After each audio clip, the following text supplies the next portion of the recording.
ఓం నమ శివాయ. శివ సహస్రనామంలో ఇవాళ 9వ స్తోత్రం.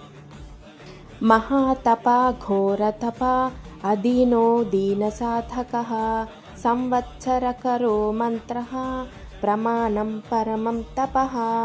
శ్లోకం యొక్క అర్థం: మహాతప గొప్ప తపస్సు ఆచరించేటువంటి వాడు, ఘోర తప తీవ్రమైన తపస్సు చేసేటువంటి వాడు, అధీనః ఎవరికి లోబడని స్వతంత్రుడు, దీన సాధక దీనులకు బీదవారికి రక్షణ కలిగించేటువంటి వాడు, సంవత్సరకరః సంవత్సరాల చలనం కలిగించేవాడు, కాలచక్రాన్ని నడిపించేటువంటి వ్యక్తి, మంత్ర స్వయంగా మంత్రమూర్తి, ప్రమాణం సత్యానికి ప్రమాణంగా నిలిచేటువంటి వాడు, పరమం తపః అత్యున్నత తపస్సే ఆయన.